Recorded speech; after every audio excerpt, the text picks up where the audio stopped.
इंग्राजी नववर्ष आपण मानक अनेक अनेक शुभेच्छा और शुभकामना।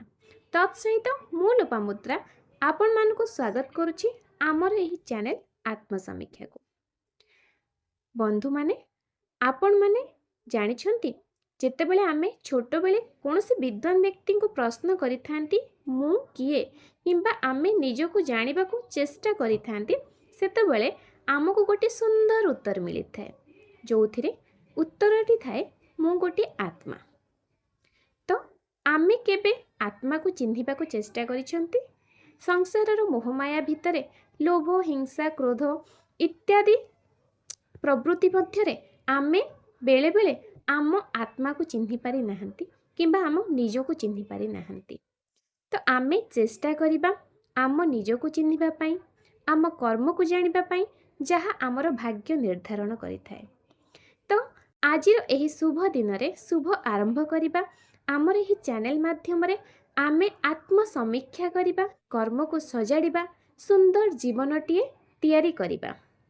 ता सहित आमे परिवेश को सुंदर वातावरण जोगई दे पारिबा। तो नूतन सुंदर जीवन आमे सृष्टि करिबा आमर ज्ञानर प्रदीप माध्यम रे। तो आसंतु आउ डेरी न करी आमर यही चैनल आत्म समीक्षा रे आम सहित जॉइन करंतु। आमे आमर आत्मा को जानी ता उपरे विचार करी आमर प्रत्येक दिनर कर्म को सुंदर भावरे सजाड़ी आग को बढ़िबा जहा फल रे आमर जीवन रे सुख शांति प्राप्त होई पारिबो। आज रही छोट वीडियो रे आपण मानक पई बास ए छोटिया वार्ताटिए थिला। आशा करबी आपण मानको निश्चय भल लागिबो एंड आगो को मध्य आपण माने आमको सहयोग करिवे एक सुंदर परिवेश सृष्टि करबा पई। प्रत्येक दिन एमिति घटना घटुची जहाँ आम मानसिक स्थिति को बिगाड़ी देउची। तो सेथि पई आमको आमर मोराल एजुकेशन आवश्यकता अछि।